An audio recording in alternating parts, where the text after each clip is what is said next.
फिलहाल nuclear triad को लेकर एक बड़ी खबर है, क्योंकि अब न्यूक्लियर ट्रॉयड को रूस और मजबूत कर रहा है। रूस में ही न्यूक्लियर ट्रॉयड के बिना शर्त प्राथमिकता दी जा रही है। बता दें, राष्ट्रपति पुतिन ने रूसी कमांडर्स को आदेश दिए हैं। न्यूक्लियर ट्रॉयड सुरक्षा और शक्ति संतुलन के लिए जरूरी है। रूस अपनी सैन्य और तकनीकी क्षमताओं को लगातार बढ़ाएगा।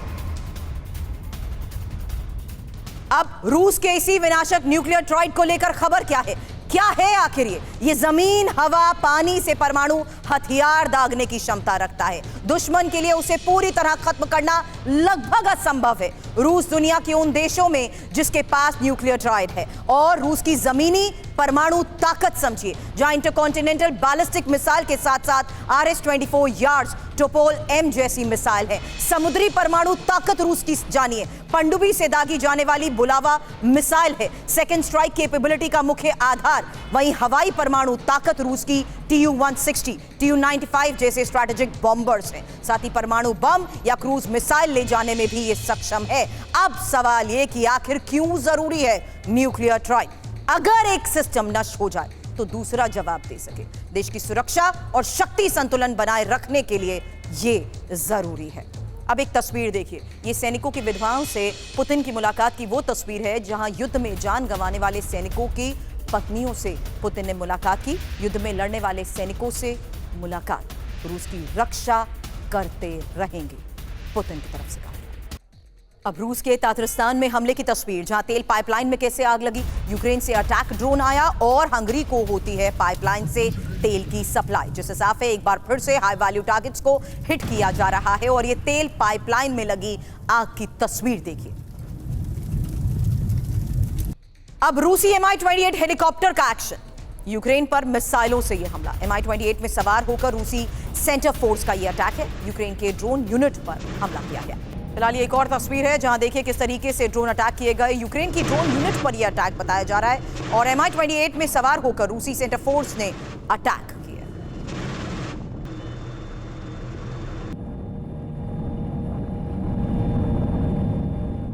एक और खबर जो ये बताती है कि युद्ध कितना विध्वंसक हो चुका है। 2024-25 में रूस की यूक्रेन पर रिकॉर्ड बम वर्षा को लेकर यह खबर है।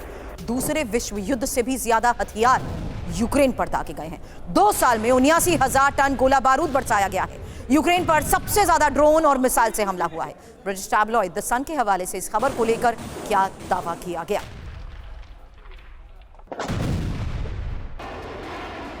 दावा यह कि 2024-25 में रूस ने 79,000 टन बॉम्ब, मिसाइल, ड्रोन बरसाए हैं। दावा यह कि रूस ने यूक्रेन पर 2 साल में दूसरे विश्व युद्ध से भी ज्यादा बम गिराए हैं। दावा यह कि सिर्फ 2025 में रूस ने यूक्रेन पर 40,000 टन हथियार दागे। Shahed drone, Iskander missile, Kinzhal missile का इस्तेमाल सबसे ज्यादा हुआ।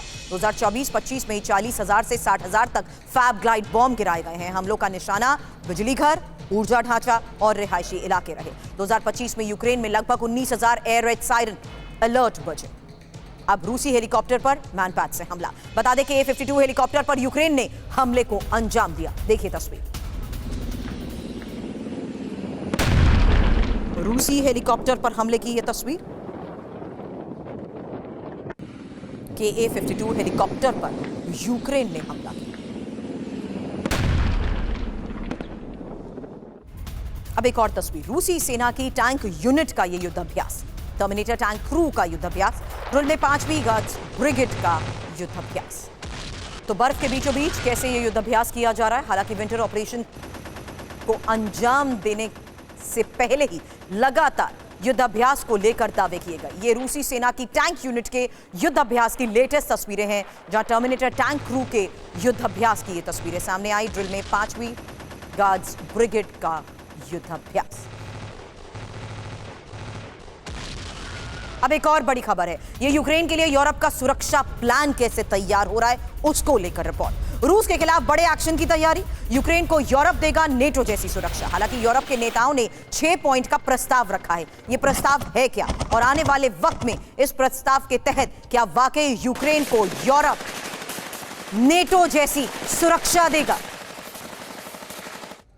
यूरोप का प्लान हो पाएगा युद्ध विराम? ये एक बड़ा सवाल, क्योंकि 6 पॉइंट का सुरक्षा प्लान, जहां पहली बड़ी बात यूक्रेन के लिए नेटो जैसी सुरक्षा, दूसरी बड़ी बात मल्टीनेशनल फोर्स यूक्रेन भेजी जाएंगी, साथ he cease fire monitoring system बनेगा, समझौते के बाद हमला हुआ तो एक्शन, वहीं यूक्रेन के पुनर्निर्माण में भी निवेश पर सहमति, साथ ही यूक्रेन के यूरोपियन यूनियन में शामिल होने का समर्थन।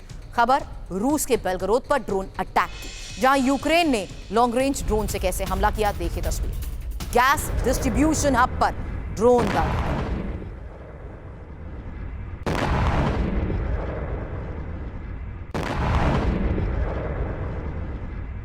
अब रूस के केमिकल प्लांट पर ड्रोन अटैक की खबर, जहां यूक्रेन ने कुबाखा पर यह हमला किया। यूक्रेनी ड्रोन अटैक के बाद प्लांट में लगी आग की यह तस्वीर देखिए। मेथनॉल प्लांट में भारी तबाही, यूक्रेन बॉर्डर से 1600 किलोमीटर दूर है यह प्लांट।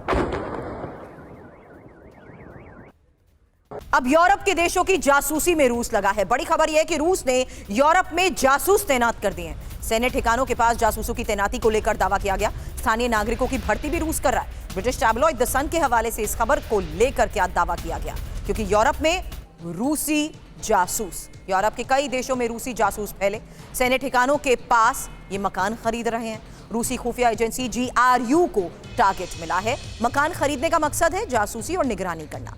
यूरोप में तोड़फोड़ को अंजाम देने की साजिश। GRU स्थानीय लोगों की भर्ती भी कर रहा है। तीसरे देशों के नागरिकों का भी इस्तेमाल, साथ ही एनक्रिप्टेड मैसेजिंग के जरिए निर्देश दिए जाते हैं। पेमेंट क्रिप्टो करेंसी या ट्रेस ना होने वाले तरीकों से होती है, यही इस रिपोर्ट में दावा किया गया। अब यूक्रेन युद्ध नहीं रोकना चाहता है नेटो। बड़ी खबर यह है कि यूक्रेन को 5000 करोड़ रुपए की मदद, जहां हथियारों और सैन्य सहायता के लिए पैकेज। अब इस मदद के बाद सवाल यही कि क्या महायुद्ध करवाएगा नेटो, क्योंकि यूक्रेन को लगातार सैन्य मदद नेटो दे रहा है। 5000 करोड़ की सैन्य सहायता डेनमार्क देगा। यूक्रेन को F-16 लड़ाकू विमान डेनमार्क दे रहा है। मिसाइल और ड्रोन के लिए भी आर्थिक मदद को लेकर खबर। इसके मायने यह है कि यूरोपीय देशों से अभी भी यूक्रेन की मदद जारी रहेगी। साथ ही रूस यूक्रेन युद्ध के अभी रुकने की भी संभावना नहीं है। ऐसे में बड़ी बात यही कि डेनमार्क ने अब तक 8.5 बिलियन यूरो की सैन्य मदद दी है। अब यूक्रेन पर रूस कैसे बर्बरता कर रहा है, युद्ध के 5वें साल पर मर्ज का बयान। नेटो देश यूक्रेन की मदद जारी रखें, रूस से युद्ध नहीं जीत सकता। तो रूस युद्ध नहीं जीतेगा। फेडरिक मर्ज क्या कहा सुनिए। रूस ने युद्ध अपराध और क्रूरता की हद पार की। रूस यूरोप को डराने की कोशिश कर रहा है। रूस किसी कीमत पर युद्ध नहीं जीतने वाला। यूरोपीय देशों को हिम्मत नहीं हारनी चाहिए। यूक्रेन की मदद जारी रखें यूरोपीय देश।